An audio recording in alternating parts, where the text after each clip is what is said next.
세모순. 안녕하세요. 세상의 모든 순위 세모순입니다. 이번 주제는 편의점 수제 맥주 어디까지 마셔봤니?입니다. 본격적으로 여름 날씨가 시작됐습니다. 여름하면 시원한 캔맥주 생각나시죠? 편의점에 가면 국산 맥주부터 수입 맥주까지 종류가 어마어마하게 많습니다. 여기에 올해 주류과세 체계가 가격 기준 종가세에서 용량 기준 종량세로 바뀐 뒤 수제 맥주 시장도 고속 성장을 하고 있습니다. 국세청에 따르면 국내 수제 맥주 시장 규모는 지난해 기준 약 633억 원으로 추산됩니다. 물론 이 시장이 5조 원의 국내 맥주 시장에서 이제 갓 1%를 넘어선 수준이지만 2016년에서 2018년까지 연평균 성장률이 무려 40.8%에 달합니다. 면허를 가진 수제 맥주 제조사도 2013년 55개에서 올해 150개까지 늘었습니다. 그런데 막상 편의점에 가면 어떤 수제 맥주를 골라야 할지 막막할 때가 많습니다. 종류도 너무 많고 특색 있는 이름 때문에 맥주 이름을 보고 산다는 말까지 있으니까요. 그래서 준비했습니다. GS25, CU, 세븐일레븐에서 판매량 1위부터 3위까지의 수제 맥주를 알려드립니다. 여기서 잠깐 수제 맥주 랭킹을 보면 에일 맥주가 대다수를 차지하고 있는데요. 맥주는 발효 방식에 따라 에일, 라거, 람빅으로 나눠집니다. 이 중 에일은 발효 중 표면에 떠오르는 상면 효모를 사용해 18도에서 25도씨의 고온에서 발효시킨 맥주죠.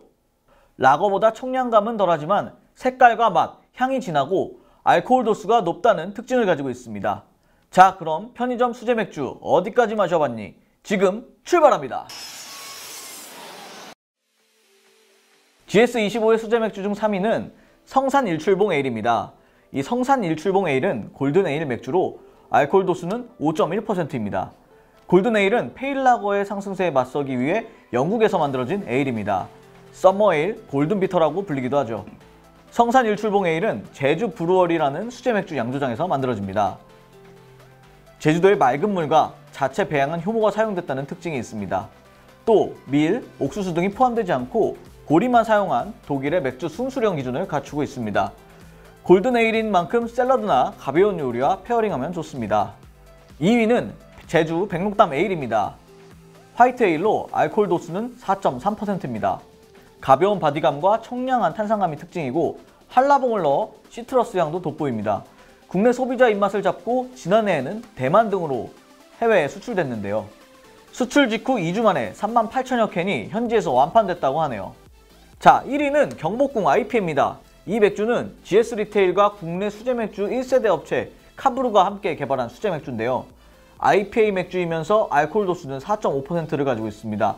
IPA는 인디아 페일 에일의 줄임말로 인도가 영국의 식민지였던 시기에 탄생했습니다. 인도에 있던 영국인들은 영국의 맥주를 가져오고 싶었지만 당시 맥주는 금방 상해서 알코올 도수를 높이고 방부제 역할을 하는 홉을 많이 첨가해서 이 유통기한을 늘렸다고 하네요.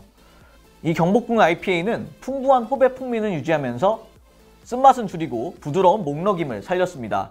특히 맥주 양조 과정 중 연잎가루를 넣어 연잎향이 입에서 감도는 게 특징입니다. 경복궁 IPA는 출시 7개월 만에 100만 캔 이상이 판매됐고 세계 3대 맥주 품평회 중 하나인 2019년 인터내셔널 비어컵에서 금메달을 수상하기도 했습니다. IPA는 인도에서 많이 마셨던 맥주인 만큼 인도 음식과 더불어 매운 음식이나 독특한 향신료를 가진 중국, 태국 음식과도 잘 어울립니다.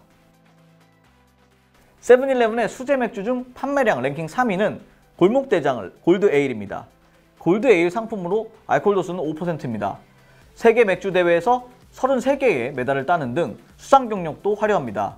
라거 맥주의 청량감과 에일 맥주의 잔잔한 호배 향기를 동시에 지니고 있어 수제 맥주 입문자도 부담 없이 마실 수 있다고 하네요. 2위는 제주 펠롱 에일입니다. 제주 곶자와를 모티브로 한 페일 에일 타입의 크래프트 맥주로 알코올은 5.5도입니다. 페일은 창백하다는 뜻인데 갈색이나 어두운 계열인 에일을 밝게 만들었기 때문에 이런 이름을 가지고 있습니다.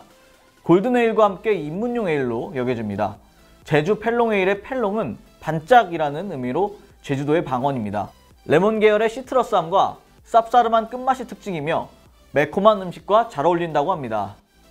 1위는 제주 위트 에일입니다. 수제 맥주 회사 미국 블루커린 브루어리의 자매회사인 제주맥주에서 출시한 상품으로 알코올은 5.3도입니다. 제주 청정재료인 유기농 제주 감귤 껍질을 사용해 은은한 감귤 향의 산뜻한 끝맛을 가지고 있습니다. 독일산 보리 메가와 밀 메가를 함께 사용해 부드럽죠. 제주 맥주는 제주 위트레이를 인도, 대만, 태국 등 동남아 지역으로 수출하기도 했습니다. CU의 수제 맥주 중 판매량 랭킹 3위는 퇴근길 필스너입니다. 국내 수제 맥주 1위 플라티넘 크래프트 맥주가 만든 독일 필스너 스타일 맥주로 알코올은 4.7도입니다. 지금까지 소개해드렸던 다른 맥주와 달리 하면 발효 방식을 사용한 라거 맥주입니다. 체코 보헤미아 필젠에서 개발된 필스너 맥주를 독일식으로 만든 게 독일 필스너라고 하는데요. 씁쓸하지만 부드럽고 단맛이 살짝 도는 체코 필스너와 달리 독일 필스너는 깔끔한 느낌이 강합니다. 퇴근길 필스너 역시 메가 100% 효모를 그대로 발효해 깔끔한 목넘김과 깊은 풍미를 가지고 있습니다. 2위는 제주 위트 에일입니다. 앞서 세븐일레븐에서 판매 랭킹 1위를 차지한 제품이죠. CU에서는 2위에 올랐습니다. 같은 제품이기 때문에 설명은 생략하겠습니다. 자, CU의 대망의 판매 1위 곰표 밀맥주입니다. 이 밀맥주는 맥주의 주재료인 보리와 함께 밀을 사용해 만든 맥주입니다. 특히 곰표 밀맥주는 편의점 CU가 지난달 대한제품과 손잡고 출시한 제품으로 알코올은 4.5도입니다. 밀가루 브랜드 곰표를 콘셉트로 한 만큼 처음부터 밀맥주로 기획됐다고 하네요. 금색 빛깔, 부드러운 거품과 함께 고소한 밀향을 은은한 복숭아향이 감싸는 게 특징입니다. 디자인도 좀 특이한데요. 대한제품 곰표 밀가루 특유의 디자인이 그대로 반영됐고 마스코트 백곰인 표곰이 한 손에는 밀을 들고 한 손으로 맥주를 들이키는 모습을 하고 있습니다. 곰표 밀맥주는 출시 3일 만에 초도 생산 물량 10만 개를 팔아치웠습니다. 자, 지금까지 GS25, CU, 세븐일레븐의 판매량 기준 1위부터 3위의 수제 맥주를 알려드렸는데요. 이 영상을 보셨다면 이제는 이름 보고 수제 맥주를 고르는 일은 없어야겠죠? 이 영상이 도움이 됐다면 구독과 좋아요 눌러주세요. 자, 그럼 다음 시간까지 세못은 안녕!